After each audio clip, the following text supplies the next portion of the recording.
거룩하신 하나님, 하나님의 임재 앞에 주님의 은혜를 구하고 나아가는 자들이 있습니다.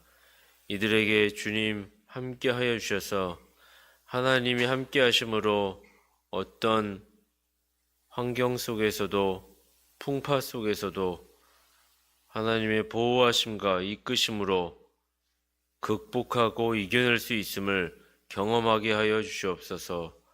머리로만 아는 신앙이 아니라 주님이 나의 아버지시오, 왕이시오, 통치자이심을 몸소 경험하며 그리하여 주님을 의지하였을 때 어떤 일들도 해결하고 이겨나갈 수 있음을 아는 자들, 성령 하나님의 임재하심을 경험하는 자들 되게 하여 주시옵소서.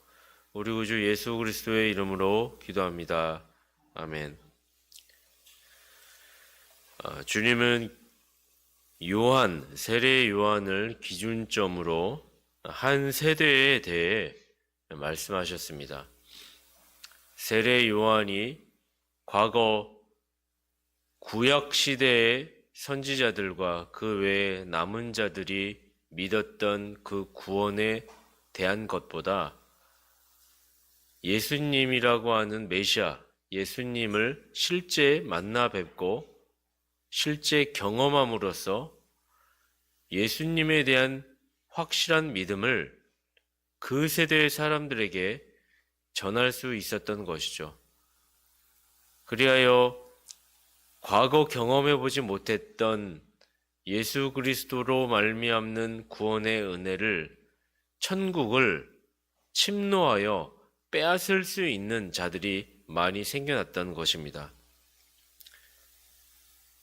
주님은 이러한 복음의 원리를 이제 어떤 고을들, 고라신이라고 하는 고을, 벳세다라고 하는 고을, 가버나움이라고 하는 고을에게도 적용시키시며 교훈을 주시고자 합니다.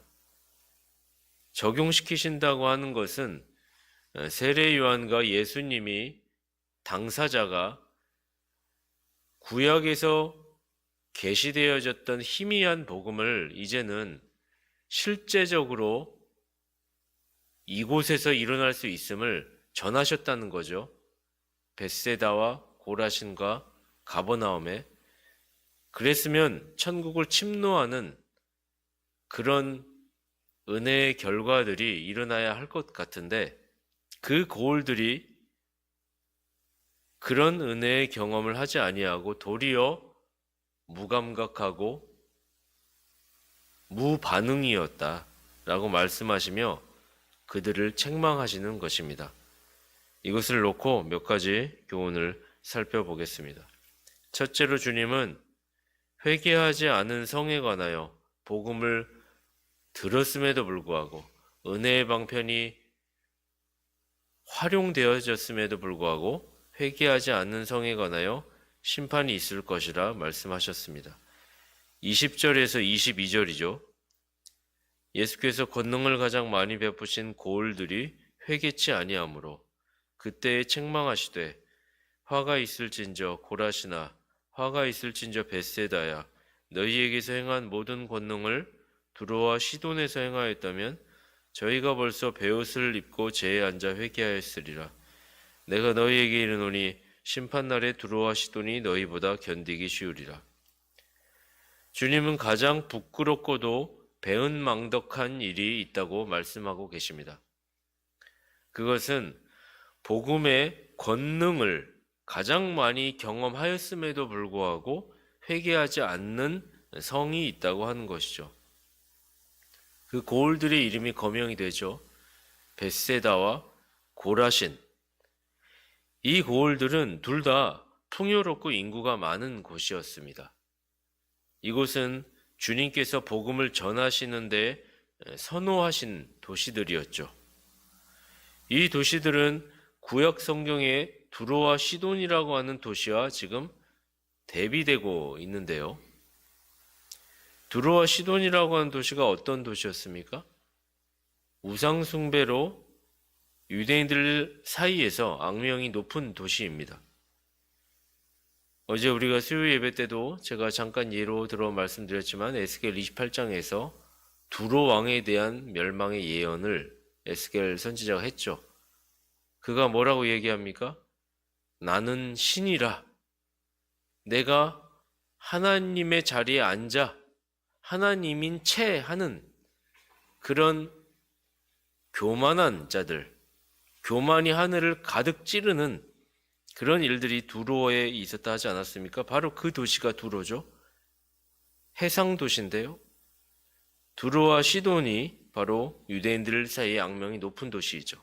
그런데 주님은 그 두로와 시돈이 지금 오늘 복음의 당사자인 내가 그리고 복음의 당사자인 나를 알리러 온 그 구약 선지자들이 외쳤던 그 엘리야의 심령으로 온 세례 요한이 복음을 전했는데도 불구하고 심지어 권능을 행했음에도 불구하고 이들은 두로와 시돈보다 못하다.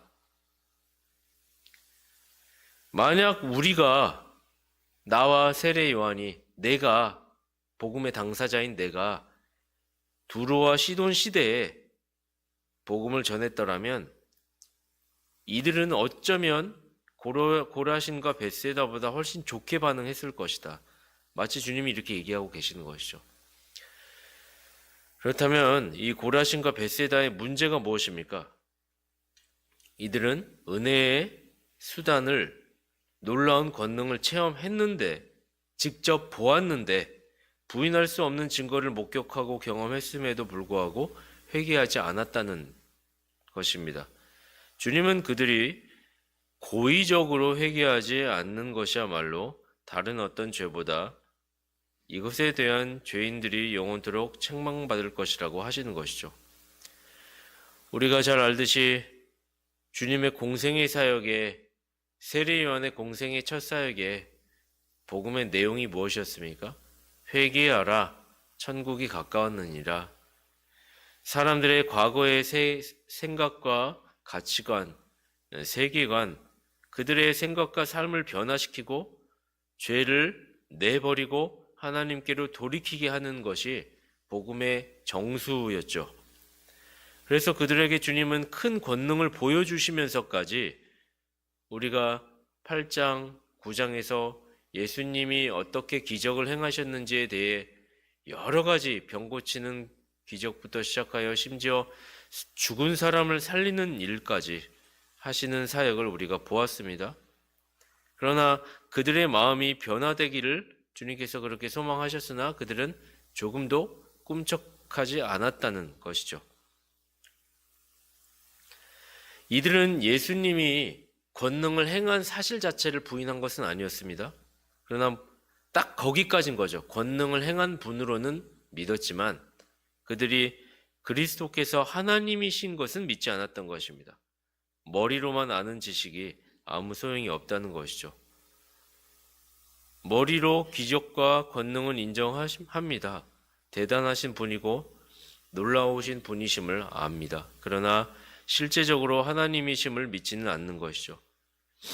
하나님이심을 믿는다면 당장 그분의 권능 앞에 자신의 비천함을 알고 회개해야 하는데 결코 그들은 이적과 기적에 대한 사실만으로 놀라워하며 부러워하기는 하지만 자신의 연약함, 자신의 죄인됨은 회개하지 않았던 것입니다. 오늘날 주님이 가장 책망하시는 죄 중에 하나가 복음을 듣고 알매도 불구하고 결코 회개하지 않는 자에 대한 것이죠. 이들은 은혜의 수단을 풍성하게, 더 강력하게, 더 순결하게 누렸습니다. 모든 예배에 참석했고 하나님의 복음을 선명하게 들었습니다. 그러나 그들의 마음 중심에는 죄에 대한 애통이 없고 죄를 버리고자 하는 의지가 없습니다. 자신 안에 있는 부족함과 복음으로 말미암아 들춰나는 이 결격된 내 안의 성향들을 고치고자 하는 마음이 조금도 없는 것이죠. 주님은 그러한 자들을 보시며 자기들의 절박한 질병을 치료할 수 있는 길을 스스로 거부했으니 그들의 질병은 영원히 치료받지 못하게 된 것이라며 안타까우시며 한편으로는 안타까워하시면서 동시에 그 회개하지 않는 상태가 지속이 된다면 심판이요 영원한 형벌이 있을 것이라 책망하시는 것입니다. 둘째로 마찬가지로 가버나움에 대한 정죄도 강조되고 있습니다. 동일한 내용입니다. 23절에서 24절 가버나움아 내가 하늘에까지 높아지겠느냐 음부에까지 낮아지리라. 내게서 행한 모든 권능을 소돔에서 행하였더라면 그 성이 오늘날까지 있었으리라. 내가 너희에게 이르노니 심판날에 소돔 땅이 너보다 견디기 쉬우리라 하시니라.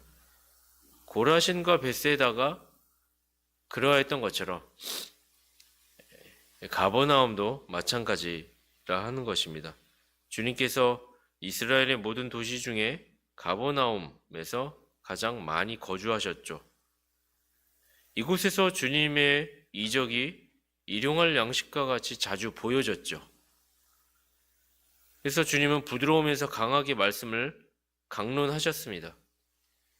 그런데 그곳에서 주님의 말씀을 듣지 아니한 자들이 많았다는 것입니다. 그들을 놓고 주님께서 내가 하늘에까지 높아지겠느냐 음부에까지 낮아지리라 라고 얘기하는 것입니다. 복음을 전하여서 듣고 깨닫는 자들은 하늘에까지 높아질 것이다. 그러나 여전히 땅의 것을 사모하고 땅의 것에 집착하는 자들은 음부에까지 낮아질 것이다. 이렇게 얘기를 하시는 것입니다. 우리는 복음을 들었다면 그에 합당한 반응을 해야 합니다. 복음의 선명한 계시를 들었음에도 불구하고 전혀 반응하지 않는 상태, 전혀 나와는 상관없다는 태도로 차가운 대리석에 앉아있는 마네킹과 같은 형식적인 모습으로 형태만 갖추고 있는 습관처럼 앉아있는, 그래서 복음이 전파됨에도 불구하고 삶에 조금도 변화와 감각적인 영혼의 생동감이 일어나지 않는, 이음새가 없는 거죠. 복음을 듣는 이 현장에서의 성령 하나님께서 은혜를 주시고자 하는 그 영혼에 대한 하나님의 간절함과 사랑하심, 긍휼하심이 내가 마음을 열어야 성령님께서 오셔서 그곳에 내주하시겠다는데 그냥 앉아있고 그냥 차가운 대리석의 마네킹처럼 습관적으로 앉아있으니 이게 삶에서 투영되지도 않고 삶에서 위기의 순간 주님을 붙들어야겠다라고 하는 생각도 떠오르지 않고 그저 시간만 보내며 10년이 되고 20년이 되고 내 육신의 생명이 닿을 때까지 그런 차가운 상태로 교인으로 남아 있는 거죠. 그래서 주님은 그들에게 경고하는 것입니다.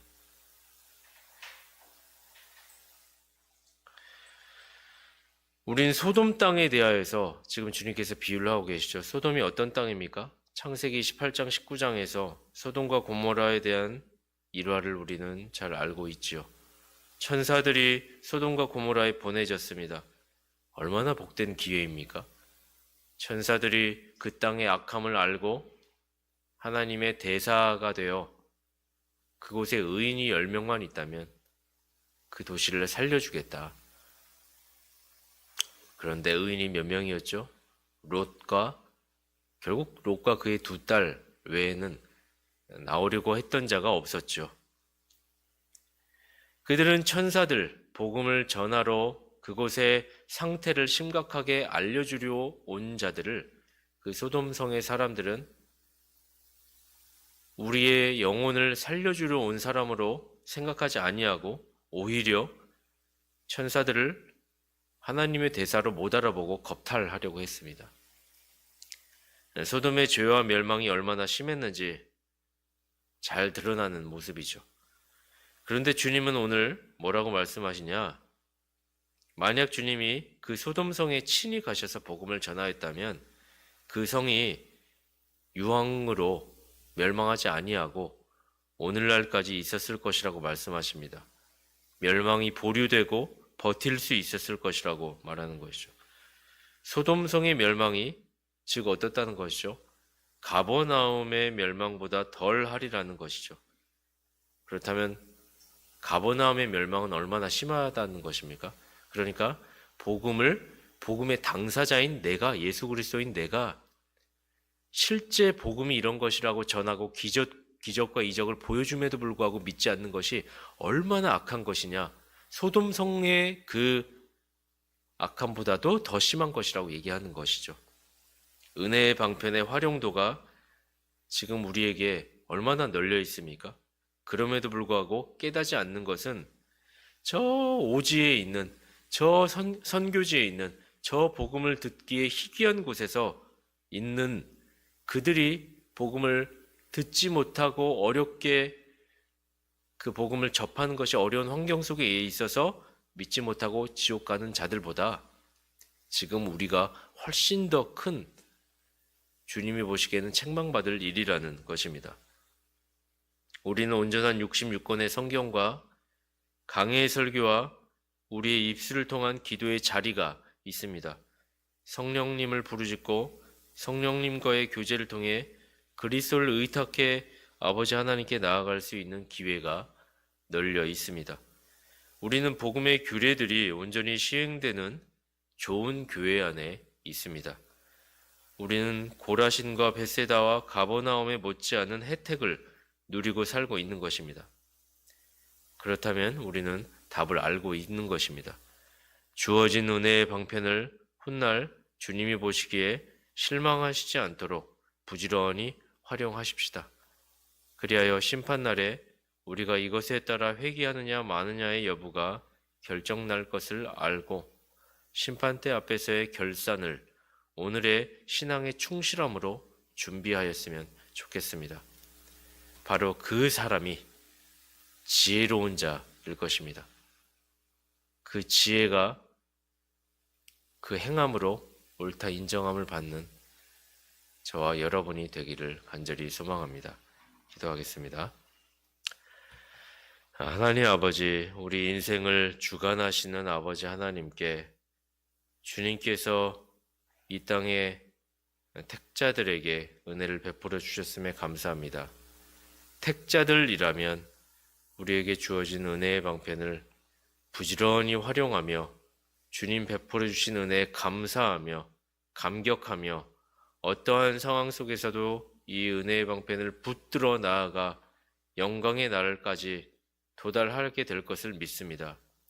우리는 그런 자들이 되기를 원하고 그런 자들이 되어 조금이라도 믿음이 연약하거나 믿음이 없는 자들에게 천국은 침노한 것이라고, 침노를 당하는 것이라고, 침노한 자가 빼앗는 것이라고 세례 요한이 전했던 복음, 예수 그리스도께서 전하셨던 복음을 실제적이고 살아있는 복음으로 전하는 자들 되게 하여 주시기를 원합니다.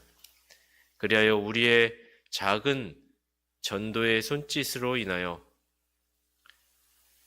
이 세대가 고라신과 벳세다와 가버나움과 같은 취급을 당하지 않도록 이 세대에 나와 함께하였던 자들은 복음을 온전히 들었음에 심판날에 그 악한 성들보다 견디기 쉬우리라 라는 평가를 듣지 않도록 하여 주시기를 간절히 소원합니다.